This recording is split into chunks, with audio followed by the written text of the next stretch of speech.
কর্মব্যস্ততার ফাঁকে শীতের সন্ধ্যা মানেই যেন একটুখানি গ্রামে ফিরে যাওয়া। আর ফেরার সেই পথটি খুলে দিচ্ছে শীতের হরেক রকমের পিঠা। চিতই, ভাপা আর জিভে জল আনা ভর্তার ঘ্রাণে শহরের রাস্তায় তৈরি হয় এক উৎসব। এই উৎসবকে জীবিকা ও স্বপ্নের রূপ দিচ্ছেন কিছু উদ্যোগী মানুষ। এদের একজন মোহাম্মদ আশিক। 4 বছর ধরে লক্ষ্মীপুর শহরে পিঠা বিক্রি করছেন তিনি। প্রতিদিন তার দোকান থেকে বিক্রি হয় 4 থেকে 500 পিস চিতই ও ভাপা পিঠা।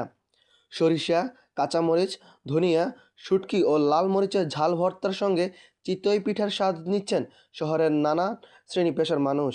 এখানে আজ 4 বছর ধরে আমরা পিঠা বিক্রি করতেছি। আমাদের এখানে ইনশাআল্লাহ খুব ভালো পিঠা বিক্রি হইতেছে। 400-500 পিস পিঠা দৈনিক বিক্রি হয়। তারপর চিতল পিঠা আছে, ওইটার সাথে বক্তা আছে, সরিষা বক্তা আছে, কাঁচামরিচ ধনিয়া বক্তা আছে, শুটকি লাল মরিচ বক্তা আছে, তারপরে বামা পিঠা আছে। বামা পিঠার মানগুলো অনেক ভালো হয়।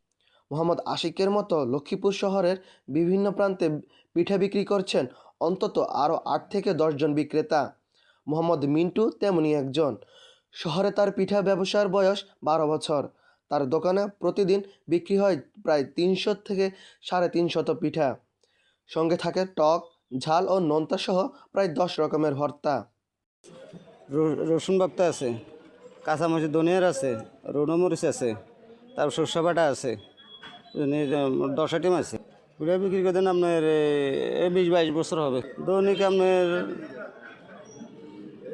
এই 360। জাহাঙ্গীর আলম বলেন, চিতই পিঠার সঙ্গে সরিষা ভর্তা, কাঁচামরিচ ভর্তা, শুকনো মরিচ ভর্তা এসব খেতে খুব ভালো লাগে।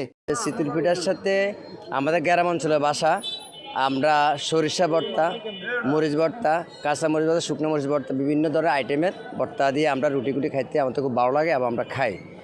প্রবাসে দীর্ঘ সময় কাটানো মাসুদ পারভেজের কাছে পিঠা যেন শীতের দিনে ঘরের টান। তিনি বলেন, খেয়ে মনে হচ্ছে শীতকালে মা বোনেরা যেমন করে ভাপা পিঠা বানাতো অনেক ভর্তা দিয়ে, এখন এই পিঠা ব্যবসায়ীরা সেই স্বাদটাই ফিরিয়ে এনেছে। এতে মা বোনদের কষ্ট যেন কিছুটা কমে গেছে। খায়া মনে হইতেছে যে সেই শীতকালে মা বোনেরা যেন বানাইতো বাপা পিঠা, অনেক ভর্তা দিয়া খাওয়ার জন্য আসছে আরে অনেক ভালো, কিন্তু ওনারা মা বোনের কষ্ট কমায় দিছে আরে।